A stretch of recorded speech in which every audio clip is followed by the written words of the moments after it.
তো সবাইকে স্বাগতম আমাদের নিউ ভিডিওতে। আজকে আমরা লুপ নিয়ে আলোচনা করব। তো লুপ কি? তো প্রোগ্রামিং এ লুপ হলো এমন একটি প্রক্রিয়া যার সাহায্যে একটি কাজকে বারবার করা হয়। অথবা আমরা বলতে পারি কোডের নির্দিষ্ট একটা অংশকে বারবার আ চালনা করা হয় যতক্ষণ না পর্যন্ত কোনো একটা কন্ডিশন কে ফুলফিল না করে or একটা কন্ডিশন ফলস না হয়ে যায়। তো এই জিনিসটা কি? তো আমরা একটা এক্সাম্পল দিয়ে বুঝি, তাই না? তাহলে আমাদের জন্য ইজি হবে।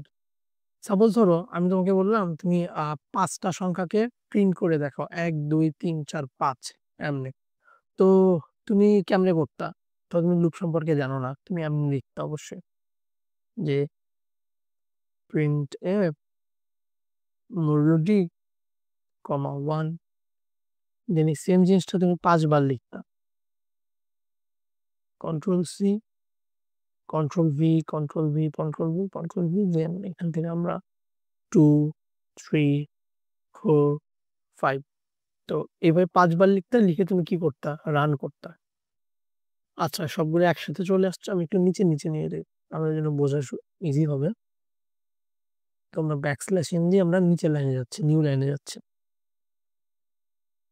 তো এখন যদি আমি এটাকে রান করি, তখন দেখব ৫ টা সংখ্যা কিন্তু আমাদের পরপর চলে আসছে। তো আমি যেহেতু তোমাকে ৫ টা সংখ্যা বলছি, তুমি ইজিলি ৫ টা সংখ্যাকে প্রিন্ট করতে পারলা। বাট আমি যদি এখন তোমাকে বলি তুমি ১০০ টা সংখ্যাকে প্রিন্ট করো, তখন তুমি কি ১০০ বার লিখতে এমনে? ১০০ বার লেখাটা তখন অনেক টাইম কনজিউমিং হতো না?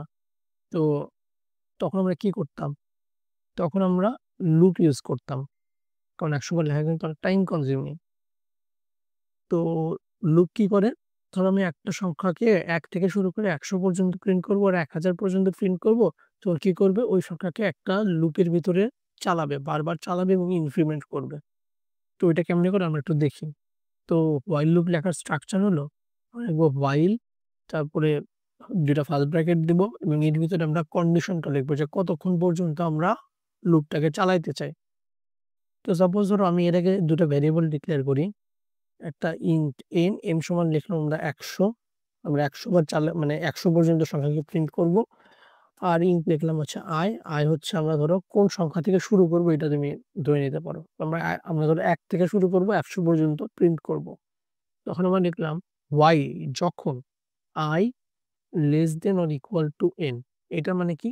i এর ভ্যালু যতক্ষণ পর্যন্ত less than or equals to n হবে, i এর ভ্যালু কত? 1, n কত? ১০০। যতক্ষণ পর্যন্ত ১০০ এর সমান বা ছোট হবে ততক্ষণ পর্যন্ত আমরা কি করব? প্রিন্ট করব। প্রিন্টের দেন আমরা এখানে দিলাম module D, backslash N new line বোঝায় i লিখলাম। এটা মানে কি?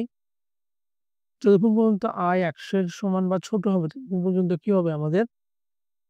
এই লুপটা চলবে এবং লুপের ভিতরে যা আছে তাকে প্রিন্ট করবে। তাই না? এখন দেখো, এখন ধরো আমার এইখানে ফার্স্টে ছিল কত? 1 এখানে আসলো, 1 এর সাথে ছোট লুপের ভিতরে ঢুকলো, 1 প্রিন্ট করলো।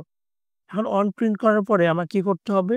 আমি একের পরে এমন ২, ৩, ৪, ৫ করতে চাই। তো আমার i এর ভ্যালু কি বাড়াইতে হবে না? অবশ্যই বাড়াইতে হবে। তো আমরা লিখব i = i + 1।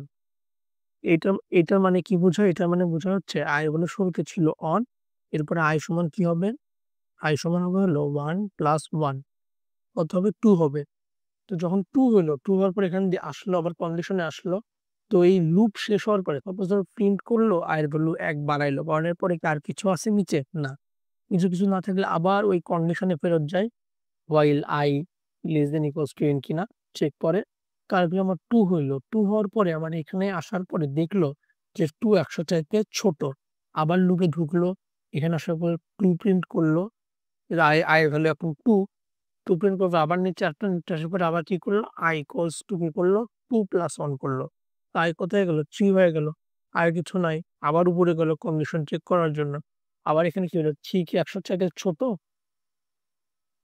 হ্যাঁ, 3 ১০০ চাইতে ছোট। যেহেতু কি ১০০ চাইতে ছোট, আবার লুপের ভিতরে ঢুকলো। আসার পরে i সমান কি 3 প্রিন্ট করলো, আবার ইনক্রিমেন্ট করলো। এমনি ইনক্রিমেন্ট কিন্তু চলতেই থাকবে। এখন একটা ধরো এখন i এর ভ্যালু তোমার কত হইছে? i এর ভ্যালু হচ্ছে তোমার ১০০। i equals to তোমার ১০০ হইছে, ১০০ র পরে আবার কি হবে? ১ বাড়বে না? তো ১ বাড়ার পরে ১০১ হইল। ১০০ হওয়ার পরে আবার কন্ডিশনে যাবে। যাওয়ার পরে দেখলো যে ১০১ কি ১০৪ এর সমান বা ছোট? না, ১০১ সমান বা ছোট না। তখন কি লুপ ব্রেক করে ফেলবে। কন্ডিশনটা কি হয়ে গেল? ফলস হয়ে গেল। লুপ ব্রেক করার পরে এই লুপে আর ঢুকবে না, তখন নিচে চলে আসবে। তো ধরো নিচে আমরা লিখলাম, একটা মেসেজ দিই যে while loop ends,